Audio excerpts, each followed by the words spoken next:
It's 8 p.m. here in the French capital. You're watching live from Paris on France 24. I'm Tom Burgess-Watson. This is our top story.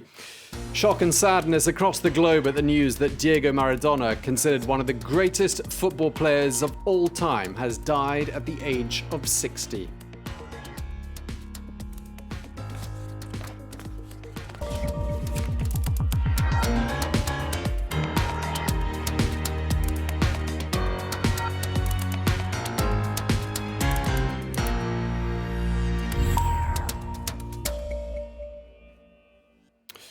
Good evening. People across the world have been reacting with a sense of shock and sadness today after it was announced a few hours ago that one of the greatest football players of all time, Diego Maradona, has died. He was 60 years old. Well, perhaps the pinnacle of the Argentine legend's career was when he captained his country to victory in the 1986 World Cup. Maradona was also loved at a club level, playing for the Boca Juniors and also for the Italian team Napoli, where he won the club's only 2 Serie A titles. But in later years, Maradona struggled with addiction and was hospitalized on a number of occasions during the last decade. Most recently, at the start of this month, he was admitted to a hospital in Argentina with undisclosed health problems. Well, there's been an outpouring of grief right across the world. Let's listen in to some of the reaction on the streets of the Argentinian capital, Buenos Aires. No puedo creer, es una cosa increíble. Uno piensa que se puede pasar todas las tormentas que pueda haber, pero se ve que no. Terminamos siendo todos mortales. Estoy súper, no estoy digiriendo. Siento que es un mal sueño, un poco. Siento que es un chiste. Quiero creer que es un chiste. Lo primero que me dijo mi hijo de 12 años es: mamá, se murió Maradona. Y no lo podía creer. Y no lo adoraba, yo particularmente. Sin embargo, me dio pena. Totalmente conmocionado, dolorido, y te voy a ser franco, por ahí esto no lo querés sacar, pero creo que fue un gran tipo que no tuvo muy buenas relaciones a su alrededor, que se aprovecharon mucho de él. Okay, reaction there from the streets of Buenos Aires, where Diego Maradona was born back in 1960, and it's also where he grew up in a shanty town on the outskirts of the Argentine capital. Well, let's cross now to Declan McGarvey, our correspondent in Buenos Aires. Declan, I mean, what is the mood there today? Well, one of disbelief and an outpouring of grief at Diego Maradona's death at the very young, relatively young age of 60. Maradona, in many ways, by Argentinians, was seen as someone who was bigger than life, greater than life. It was well known that in many ways he had beaten death already earlier this century, in the early 2000s, when he suffered his first heart attack and had to be resuscitated then. It's a nation in disbelief and in absolute mourning. One fan saying today, an ordinary Argentinian fan saying that for him, football has died, that there never was and never will be anyone like Diego Maradona. Another saying that he was greater than football and bigger than Argentina, and that he was everything. This is a nation in mourning for arguably Argentina's greatest ever son, arguably the greatest football player ever to take a football pitch. And the nation is in a state of disbelief. Yeah, and as you say, there have been health scares before. I remember vigils outside hospitals in Buenos Aires a number of years ago for Maradona. Do we know any more, Declan, about what happened? Well, what we know is that Maradona suffered a heart attack whilst at his home in the northern suburbs of Buenos Aires. Beyond that, we don't know anything further. There is talk coming through in local media of an autopsy that's due to take place at 7 a.m. tomorrow morning. That's as yet unconfirmed. We do know that police are currently at Maradona's home taking statements from friends and family. Those statements will not be made public for some time. That's as far as we know so far. We do know that the president, Alberto Fernandez, has spoken, apart from saying that he loved Diego Maradona himself, that he felt he was unique, and that Argentina will be eternally in his debt. President Alberto Fernandez has announced 3 days of mourning in Argentina, in which a vigil will also take place if Maradona's family wishes that to take place. That could take place at the presidential palace in Buenos Aires. or at the so-called Diego Armando Maradona Stadium, which is the stadium of Argentina's juniors, the first football team he played for in Argentina. And, lots of celebration of his life. We're going to be talking throughout the evening about some of the pinnacles of or the high points in Maradona's career. But there are also some low points, especially in the latter years. Just talk us through sort of what was the turning point in his life and sort of what went wrong, why things went downhill for him. Well, the biggest problems that Diego Maradona had in his life was one of addiction.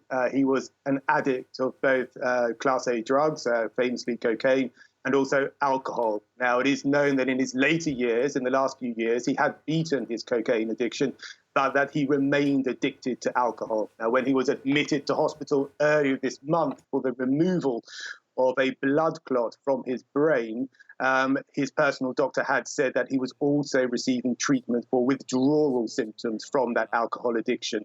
He was a troubled figure, but this is where the pain comes in for many Argentinians, that although he was very troubled, in many ways they saw him as the words that are often used for Diego Maradona are immortal. His nickname within Argentina is El Dios. And he was someone who was who could beat death despite all of his problems. Now, for instance, in Buenos Aires, in the city of Buenos Aires, he most famously played for Argentina's biggest football club, which was Boca Juniors. In the shadow of that football club, the walls around the streets are full of murals of Diego Maradona. One crumbling mural put there very many years ago says, and I do not wish to offend anyone's religious or cultural sensibilities by saying this, but it sums up Diego Maradona. It says that he's not Christ, he's not Allah, he's not Muhammad, he is the one and only of the Argentinian people, Diego Armando Maradona, El Dios, the God. That's how he was seen. He was seen as someone who could beat death. And at the moment, in the light of this death of Maradona at the young age of 60 years old, it is a nation in mourning. Okay, well, thank you so much for bringing us up to speed. Declan McGarvey in Buenos Aires, thank you so much. Well, grief right across the world, obviously, as we were saying there, in Argentina. But Maradona was also perhaps just as much loved in Italy, where he played for the team at Napoli from 84 to 91. Well, France 24's Seema Gupta joins us now from Rome. Seema, how's this news being received there in Italy? Well, naturally, this has taken over the news channels as well as it's the top line of all the dailies in terms of the online edition.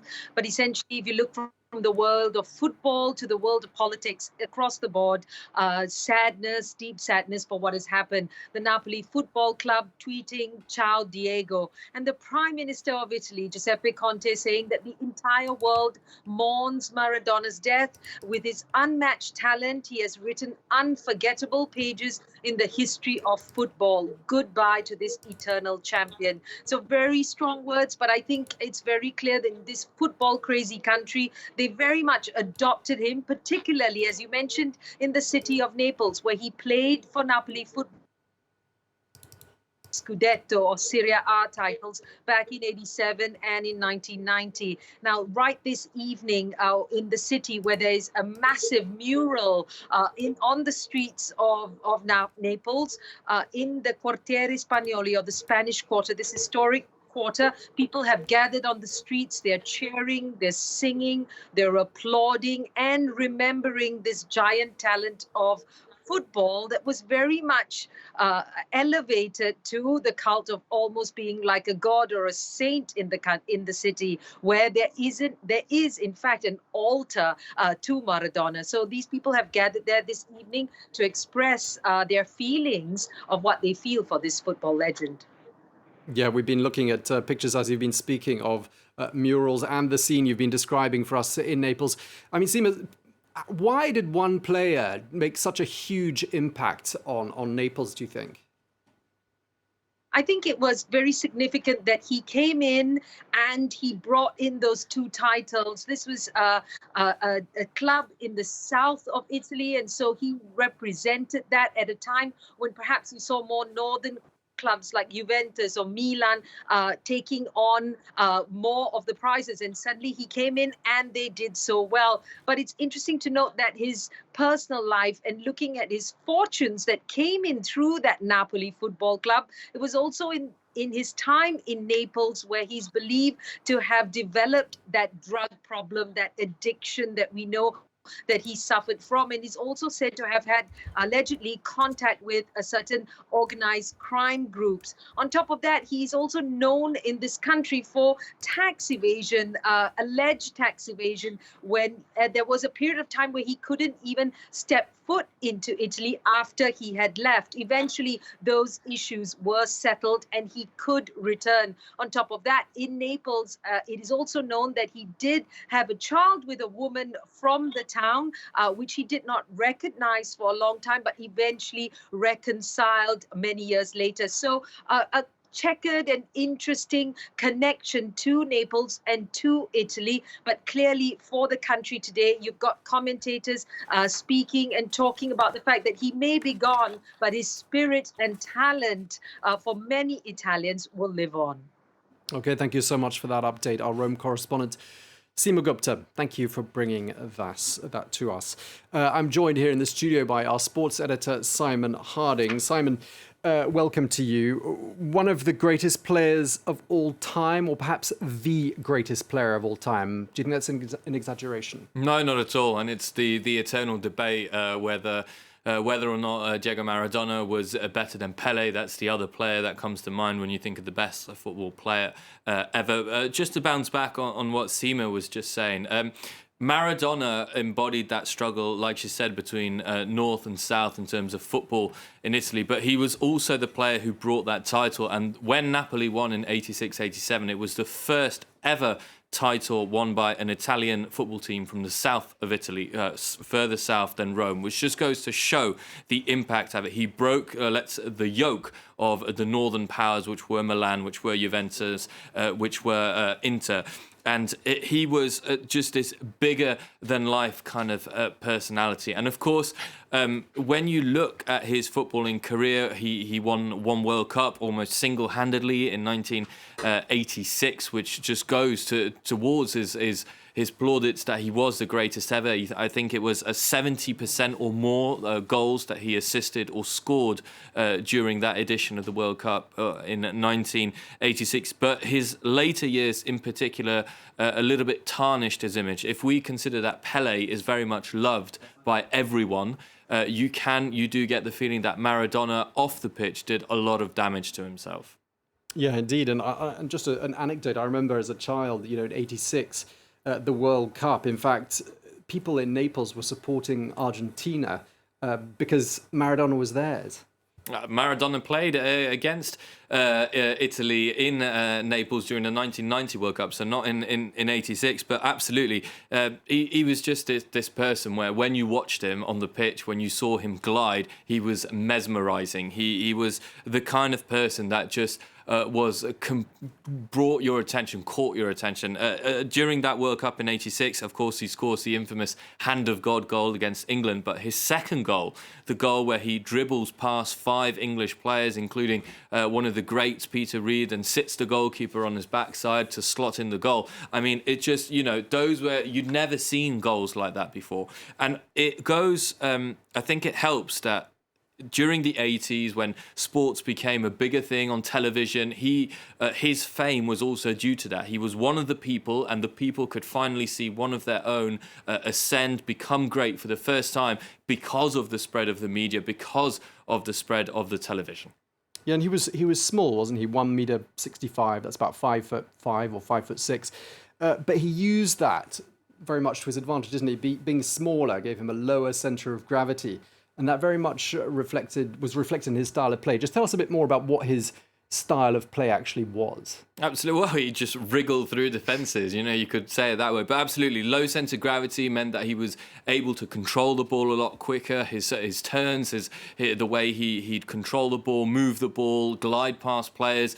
He was very difficult to catch. And players on opposing teams often resorted to very violent means to bring him down. In the 1984 Copa del Rey final against Bilbao with Barcelona, there was a massive fight that broke out because repeatedly Maradona kept being fouled. If perhaps to give a comparison to nowadays, is very similar to Lionel Messi, and that's why those comparisons have been made, because both players are very small in stature, very quick, have incredible fast twitch muscle fibers to get them going instantly. So and he played in that very crucial number 10 role, the number 10 role that Zinedine Zidane then played with, that just behind the striker role where you have to provide service to everyone others. Yes, Maradona was a great goal scorer. His technique was unparalleled, but he's not the greatest goal scorer in history because that wasn't his job. His job was to create those opportunities for everyone else, and people will remember him for those mesmerising runs, such as that goal against England in '86.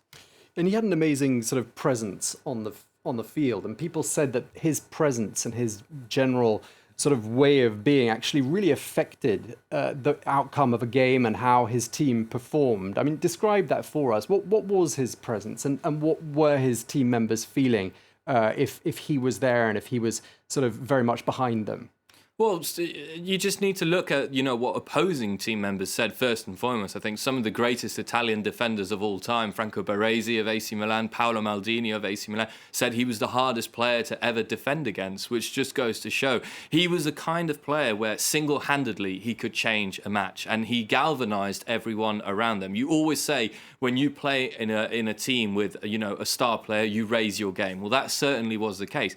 Point proven, the fact that Napoli, were a little bit of an unknown entity. Maradona goes to Napoli and then brings them 2 Scudetto titles, brings them the Coppa d'Italia title. They were runners-up as well twice in the Italian Championship. So he is that kind of player that brought everyone together and started off a great generation, not only for Argentina, but also for Napoli in that Italian team. But, to man-mark him was impossible. You'd have to have 2 players, 3 players to man-mark him. And again, that created space. It gave his teammates opportunities. So I think as a teammate, now I never played with him, it would have been exceptional. But, you just knew that at some point or another, you'll get those opportunities. And if you are playing, as we've heard, with what was certainly considered in the football world a god, then you know that perhaps you have that divine touch on the day.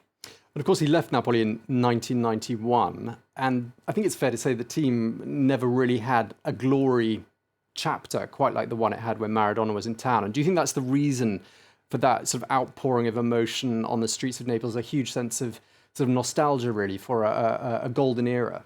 Certainly, and I think that Napoli made Maradona into the superstar that he is. He left Spain and Barcelona in very acrimonious circumstances, but it was in Napoli where he perfected his play style. It was in Napoli where he won that World Cup for Argentina. So the glory days, shall we say, of Maradona were with Napoli. There's actually quite a funny little anecdote with Napoli fans. That when Edinson Cavani, the Uruguayan, arrived in the 2000s at Napoli, it was the first time that the team had found that kind of essence, that kind of cohesion since Maradona left. So 20 years later, which obviously goes and points to the point you were making, that since Maradona, Napoli had in a way almost ceased to exist, had lost one of its stars, lost its status. Napoli now once again back in European competitions on a regular basis, but that wasn't the case for almost 2 decades as Milan, Juventus, Inter, Roma dominated once again all debates in Italy. But he has that popularity because of the way he played. People love players who provide thrills, who provide excitement, such as Pelé, such as nowadays Cristiano Ronaldo, Messi, these players that are decisive. And Maradona was that day in, day out, at a time when football, again, was having this global attraction, was having this exposure that meant that people everywhere were confronted to Maradona when it was growing at an exponential pace of popularism. We're going to be moving on just a moment to some other news, but just before we finish, just sort of perhaps summarize for us what you think was the pinnacle of Maradona's career. Internationally, it has to be the World Cup in '86. Again, for the reasons that I said, but assisting or participating in over 70% of your team's goals, single-handedly beating England, that iconic moment that everyone talks about, the hand of God. goal, and then the dribble past those 5 players. As a club member, you have to remember Maradona as that moment with Napoli in 86-87, the relief of a city, the joy of a city, and that kind of political connection that it had as well in Italy at the time with that rivalry north and south. I think it's also important to remember and mention that he had a very troubled life off the pitch, and that's certainly something that you can't gloss over, because yes, it comes in 2 entities, and that is, I believe, the difference that will always be made between himself and Pele. Pele being this, loved person, such, that approachable, lovable man, whereas Maradona was seen very much as someone who was a genius on the pitch and off the pitch, who had troubles, and almost it was as if he couldn't live without football. That was the sense that came across, is that if you took football away from him, he was lost. Okay, well, thank you so much for sharing that with us. Our sports editor, Simon Harding. Thank you very much indeed. Thank you. Let's check